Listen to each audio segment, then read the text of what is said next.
Mic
check.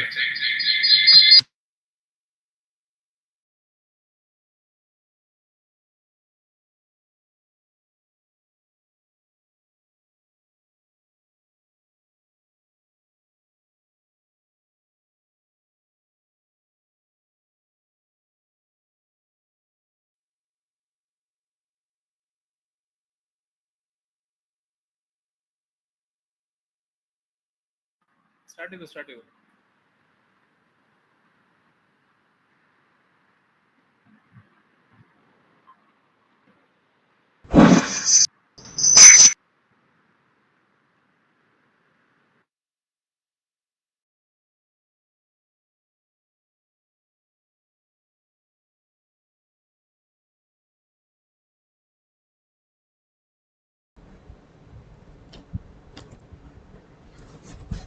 Um,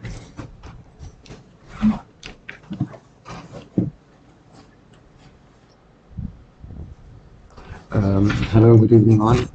I hope everyone is present in this meeting. We are here to take a small session on about the NASA Space Apps Challenge and to give a slight insight on how you people will be trying to solve a challenge. First, for an introduction, we will see NASA is a space apps hackathon globally done every year by NASA.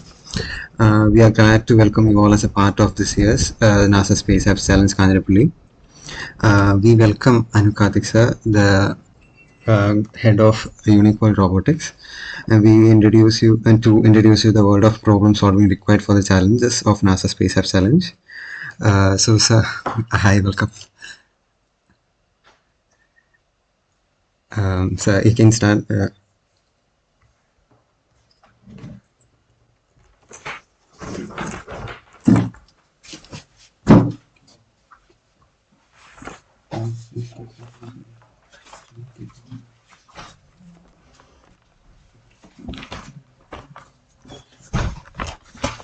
Space Apps Kanjirappally, and being an organizing partner for the event, it makes me really happy to see such a huge participation for this event. And I hope at least a couple of you are like informed about NASA Space Apps Challenge, or like most of you might be new to this. So NASA Space Apps Challenge is actually like they say it's Earth's largest annual hackathon event in space science. So this is happening since 2012 and is organized by NASA's Earth Science Division. And in this 2024 edition, we are about to witness the largest ever Space Apps hackathon in terms of number of locations and in terms of participation. So last year, Uniqual Robotics was a part of NASA Space Apps Challenge as an organizer, and I started my NASA Space Apps journey back in 2021 as a mentor. Then we used to be volunteers. Then we started organizing the event last year, and this year this is our second year organizing the event. And last year if you look at the statistics in the website itself, you can see this has happened in like 152 countries, like over 402 different locations. And NASA Space Apps brought together 57,999 participants.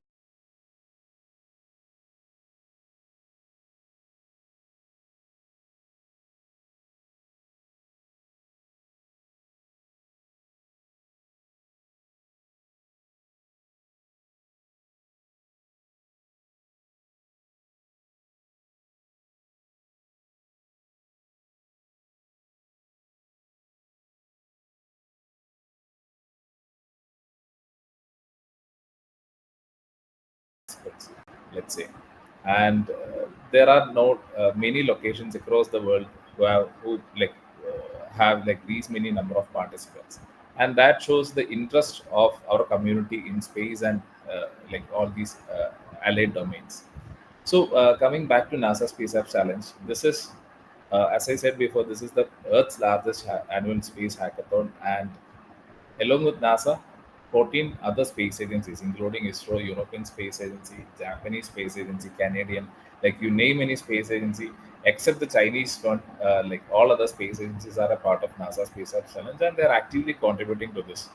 And you might have, like, I hope you might have gone through all the participant resources. If you haven't, please read all the participant resources available in the official Space App Challenge website. It's very important that you follow all the guidelines. So the best part about Space Apps that I really like this, it's free and it is open. Like normally for a hackathon, there will be a registration fees, there will be some age restrictions, there will be some age categories, and all these things. For NASA Space Apps, they have kept it free and open from the start. Be it a 5 year or 6 year old student, or be it a 60-year-old person, be it a working professional, anyone can be a part of Space Apps, and you don't need to like be a technical person. You don't need to be a coder like other hackathons. You can be a designer, you can be someone from arts background, you can be uh, a person who has a lot of innovative ideas. Like anyone is welcome here. That is the beauty of the Space Apps. And uh, like once you become a part of this community, you will be able to make a lot of new relationships. You will be able to make a lot of new connections through this. You'll be able to meet a lot of new people in order, like resources you'll be able to uh, like come across. So make use of all of this, and I hope like you all have LinkedIn accounts. So make sure to connect with each other, connect with your fellow participants, and on both the hackathon days, make sure you meet like the rest of the participant teams, get to know about what kind of projects they are building. So you'll meet a lot of people who have taken the same challenge like yours, and obviously all solutions will be unique. So you will be able to understand like what sort of innovation you can bring in your solution at least next year also. And like please don't stop being a part of the community. Once you are in, you're always an alumni of NASA Space Apps. So this happens every year during the first weekend of October. So next year also the same event will be happening, and every year it gets bigger and better only. So uh, once again, I welcome you all for the NASA Space Apps Challenge Kanjirappally, organized by Amal Jyothi Engineering College in collaboration with Uniqual Robotics. And thank you for the opportunity to speak. And I think we have other people waiting in the room to take you through some technical aspects of the challenge. And make sure you ask questions in the chat room or whichever format you are available. And like I said before, go through the resources, especially the solution submission guidelines. These resources are available in the Space Apps website. Do not miss that. If you miss that, you will miss the eligibility to become a like potential global nominee. So make sure of all these things, and all the best to everyone. Thank you.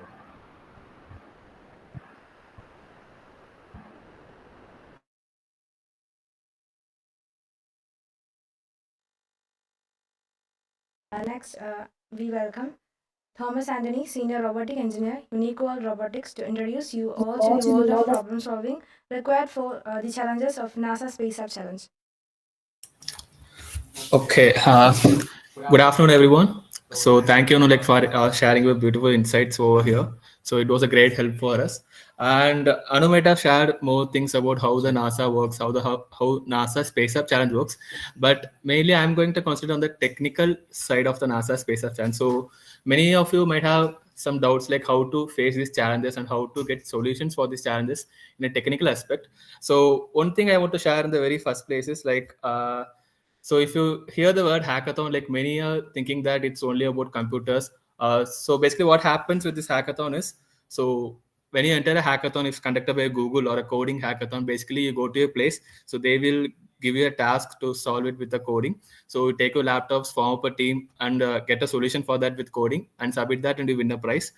So that's how the usual hackathon goes. So if you go to a design hackathon, they basically go to a place, they will give some concepts for you to design. So you design based on that, and you just proceed with that. So what? But the one thing which makes distinguish with the other hackathons with NASA is, so basically they try to include every persons of different streams. So they try to include persons from technical backgrounds as well as non-technical backgrounds. So it's not about like you should be a very technically proficient person in order to participate in this NASA Space App Challenge.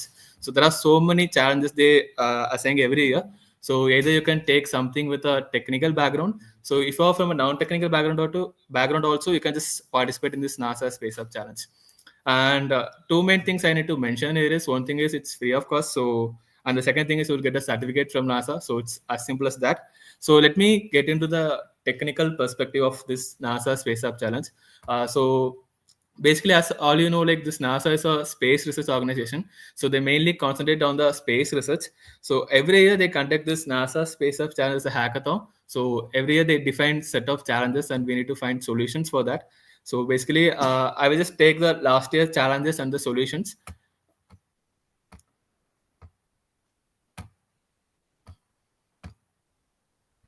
Uh, so basically, this is the page where they displayed the last year challenge solutions, like global winners. So every year, like a lot of participants across the globe participate in this hackathon, but especially they will just nominate like 10 of them as global winners in each category.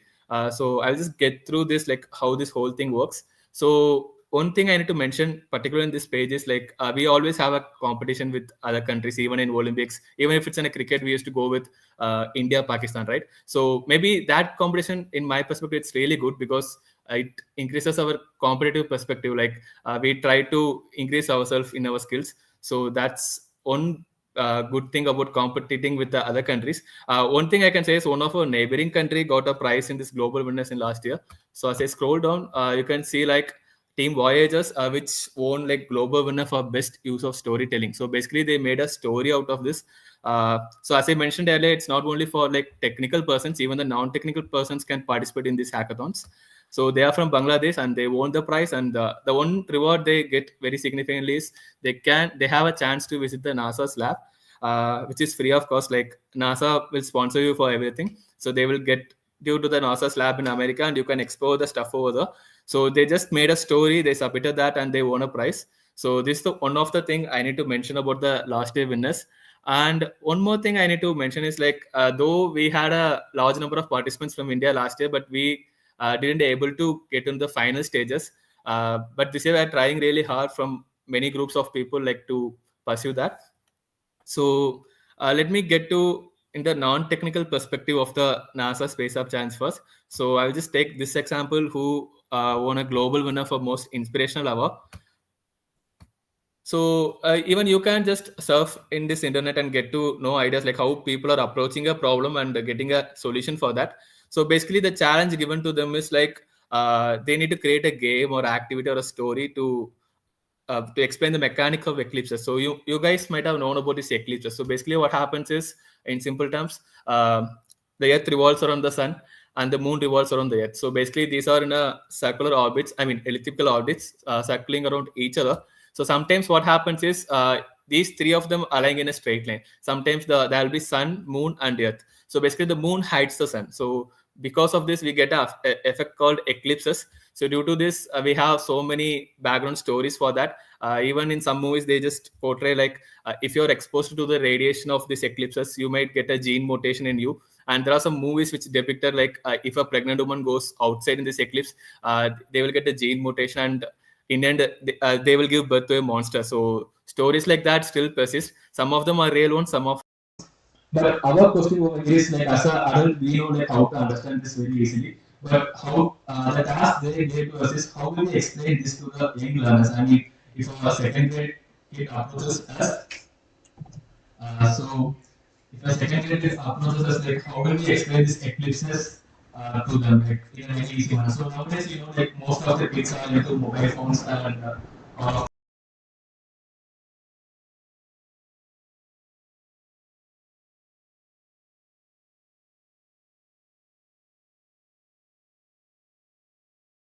like to create a game or activity. So in this web page, you can just see the project menu where you can find the solution. So I'll just execute the solution for a little bit.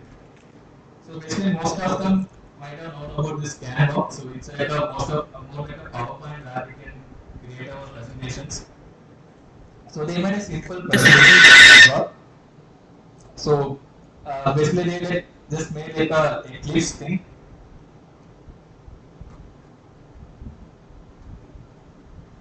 Okay, so basically I made a slideshow where I can just interact like a game. So they added more of the videos like two pictures speaking about telescope and eclipses and everything. So soon they are just getting into the game where they can just select their own avatars and they are just getting into the space where the moon and the earth looks. I mean, I'm really interested, like I'm really curious about how they make this animation. That's really good. So like from my our perspective, it might look like a kid's face, but if a second grade kid approaches this PPT, I mean, he might find it more interesting. I mean, instead of just teaching them with sciences and more of the astrophysics, it's really good to explain them with this uh, solar eclipse and are using these PPTs. So I just go through ask like how are these PPTs works. So basically in Canva, like how to add the buttons and how to make up the story. So it's a work of like a day or two. So this is one of the non-technical perspective of NASA Space Up Challenge. So you can make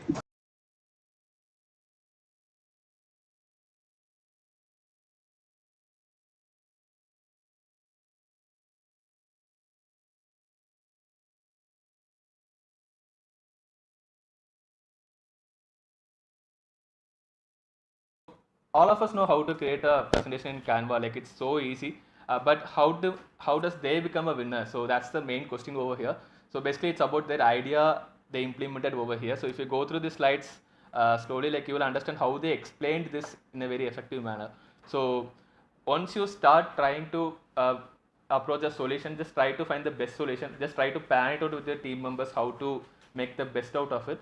So that's one thing I need to mention here. So let me get you to the another perspective of NASA Space Up Challenge. So which is like a technical perspective. So how come a technical person can approach these challenges and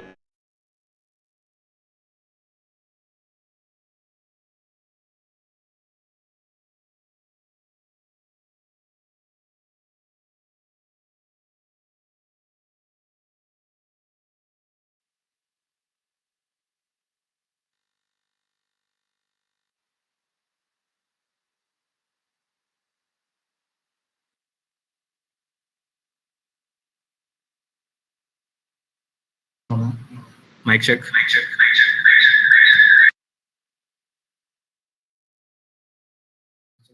Mic check.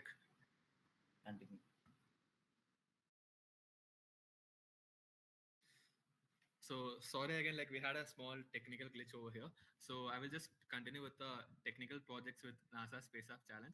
So if you have any doubts with the previous things which I explained, I mean, if you didn't hear something due to some technical glitch, you can just comment out in the comment box so that we can just explain that once again from beginning.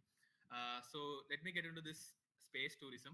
So for example, if you take a eco tourism in Kerala, for example, if you take a place like Munnar or Tekadi, something somewhere which you like, so if you go there, you can just go to the official website of the Kerala government and you can book something like a tickets where which and all things you need to explore over there. For example, if you take a reserve forest like Gavi, they will take you something like a forest ride and they will take you something to like a hike and there's more stuff they do, there's boating.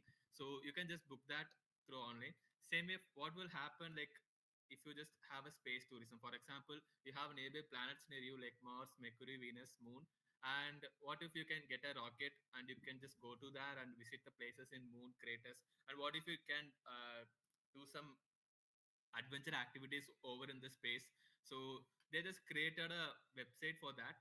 I mean, that's a task given to them, like to not only just explore the future travelers. So you might have heard about the SpaceX rocket. So the main objective of the SpaceX rocket is like it's a reusable rocket. So nowadays we have rockets like which used to launch satellites into the orbit.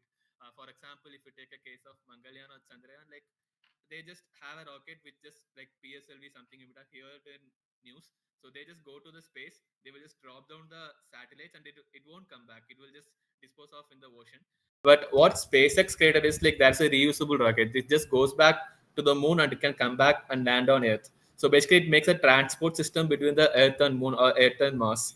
So like it makes more things very simple. So like future of transportation, you can just go to Mars or even moon. So based on that, our future traveling might be to Mars or beyond that. So for what will happen if you create a space tourism website for that? And not only you just create space tourism website, but you can also just educate the present day users, like how the solar system works, like how it will be if you just stay outside in the orbit of the Earth. So based on that, they have given a challenge and they have solved it with HTML and CSS. They have made a coding for that. So I'll just demonstrate how the website looks like. So this is the website they created. So basically, they made a website where you can select an old aircraft. Like before going into a forest, you can select like a bus or jeep which you want to select. So same way you can plan your trip over here. So it's just imagination. I will just get to that. But what I felt is like the website is really good. But if they can include a VR headset over here, it will be more experiential. We can experience that very much in a better way. So here I will just go to this website in a very fast way. So basically, we can select our destination. As I said, like we can go to a lot of destinations like Mercury, Neptune. So we have so many planets over here. We can select, and they have a package for everything. So it's more of an imagination you can think of. So as I explained, like customized itinerary, like you can do space scatting or observation tourism. So many things they have created out of their imagination, and some things are like out of the box. It's really good. So I just felt like it's more of a ecotourism. You go in Kerala, somewhere in India. So same way they made it for space. And the name they suited for that also is really good, Space Odyssey. Like you might have heard about the series Space Odyssey, where Neil talks about more of astrophysics stuff. And they can select a vehicle, your suit, everything. So this is basically a website they made, and they made a transaction details also. I mean, so since it's the website is based on like more of a futuristic stuff, they include the Bitcoin also. I mean, that's what I mentioned in the very first place. Like it's not about what you just create as a website, it's about the quality you create in a website, like the idea you take in that. So this is one of the technical perspective of that. And another one technical perspective I can say NASA Space Up Challenge is like if you're really into astrophysics, you might have heard that. So for a simple example, I can take. So we might have studied like a sun is made up of hydrogen and helium and the fusion reactions of that. So how come we know like we never went near the sun, but how come we know there is hydrogen and helium in the sun? So there's a thing called spectroscopic techniques. Basically, you have a telescope or a satellite imaging device where you get the data, I mean the pictures of the sunlight or the radiations from the sunlight. You just observe that, and using complex algorithms in computer, you just decode that and just find out like whether hydrogen exists or helium exists in that. So same way, so these techniques are done by like astrophysicists. So these data, like I mean, as I mentioned, they take data from the telescopes. These data are not open source and it's more confidential. Like even if in India, if you want to get access for that, you need to approach the Indian Institute of Astrophysics or ISRO. And same way it works for NASA also. But at this time of the year, like during NASA Space Up Challenge, they open these resources. For example, this year the challenges are based on exoplanets. So I will just come into that later. But if you want to get data about exoplanets, you can get that in the web very easily. So you can just go to the NASA's website and take it out. So this is one of the technical perspective. So I hope you guys got some idea like how to approach a challenge and how to find a solution for that. I have just demonstrated simple things over here. And let me go for the 2024 challenge. I mean, these are like last year challenges. So this year they have stated like 21 challenges, among which like 20 challenges are related to space tourism and SDG goals. And that's one challenge I need to mention over here, like create your own challenge. I mean, it's open to everyone. Like you can just come there, dance, rap, whatever you can do, you can do in that. But it won't be included for global judging. As I mentioned, like every year they select global winners, like 10 global winners. But if you select on this challenge, you can't go to global winning, but you can just exhibit your talents in the place of hackathon. So we have 20 more challenges over here, which are based on the exoplanets. So speaking of the exoplanets, what I can say is, so we know Earth is a planet, and we have so many planets like that, like Mars, Neptune, Jupiter. And one thing I need to mention over here is like we used to say, we are just even the Earth is like a dust in the whole galaxy or the universe. So we are not even a dust in that. So basically, this if you take the solar system, we have Earth, Mercury, Jupiter, so many planets. And if you take the Milky Way galaxy, there are so many solar systems like us. And if you take the whole universe, we have so many galaxy like Milky Way galaxy. So even to reach the next galaxy to us, like which is Andromeda galaxy, it will take us around a billion light years to reach over there. So the universe is still expanding. You might have heard about the Big Bang theory and everything. So based on that, we have found so far like 5,500 exoplanets. And one thing I need to mention over is like, what's the whole point of we are finding these exoplanets and everything? Why are we doing this research like towards exoplanets? So you might have heard that our Earth is going through a lot of global warming and other stuff, and we are just planning to shift to our living to Mars or the nearby planets like Moon and everything, and the extra celestial bodies. But what if, I mean, if you take the case of a Mars, like we have found that there is water in the Mars, so that's really good. But to do farming, like we need some fertile soil over there, but we don't have that as of now in Mars. So what we are planning in our 2030 missions are like, we just do terraforming over there. That's a technique where you can grow planets in the space. I mean, plants in the space and get vegetables for food. I mean, and you need to find out whether the oxygen is there. So I mean, these are like basic necessities for a person to survive, like oxygen, water, and good. I mean, food, vegetation, and especially sunlight. So we need these basic five things to sustain anywhere. So what if we get a planet like, I mean, Earth is an optimum planet with all these five qualities. Wherever we go, we can, I mean, we used to study in geography that Earth is a water planet. So it's made up of like 75% of water. So what if a planet exists like Earth somewhere far away from us? So can we shift to that? Like if you might, I hope you might have seen the movie like Interstellar, where the main character goes to like a really distinct planet, and you might have seen the scenes like the 1 hour he spent on the planet will be like 7 years on the Earth. So there are so many hypotheses for that. I mean, what if a planet exists like us? So that's why we are just continuously exploring that. And so in this challenge, I can just mention two of the things. So as I mentioned the earlier challenge, like we explained eclipses using a PPT or some other websites. So here they made a challenge like Chronicles of Exoplanet Exploration. So basically, if you take the NASA's website, you can just get the list of exoplanets around you. So you can make a PPT or some study material where you can enlighten the students about the wonders of exoplanets.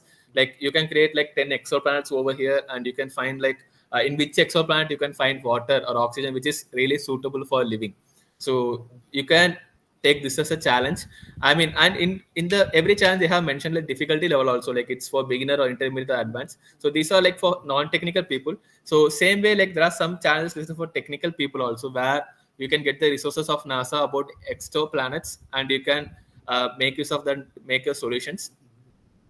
So one thing I have found very interesting about this year challenge is like it's mostly NASA is a space research organization, and mainly they concentrate on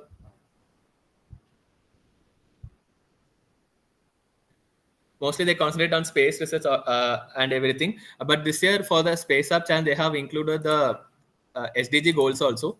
So basically, SDG goals, you might have heard about that. So sustainable development goals. So we know like most of the things like resources we have in our Earth is extinguishing very rapidly, like petrol and all the energy resources. But SDG goals define that we need to make a sustainable development over here. So sustainable development is something defined as we develop something without affecting the future and the present also. So based on that, they have mentioned few challenges over here also. So that's one good thing, good initiative they have taken by NASA.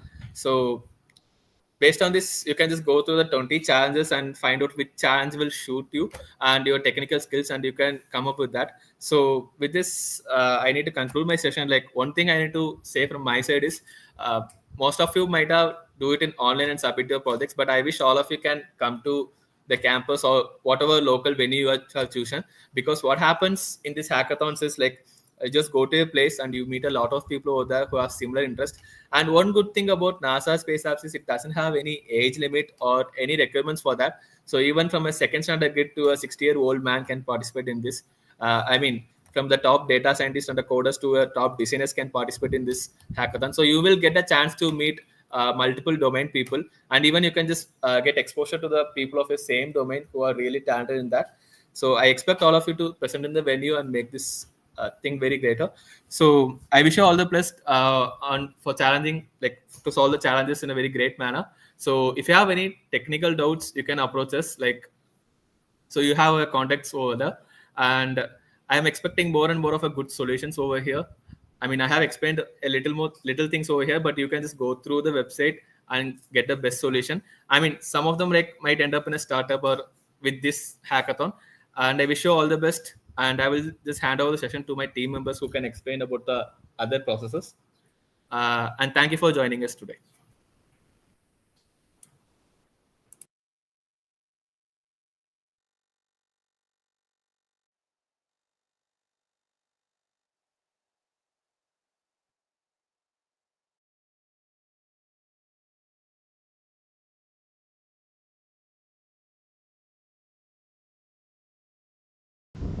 I'd like to extend my heartfelt thanks to Thomas sir for providing such valuable insights during today's NASA Space Apps Challenge training.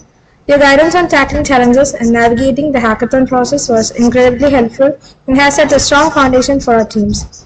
Thank you all for participating in this event and for your enthusiasm. We hope you feel inspired and ready to take on the challenges ahead.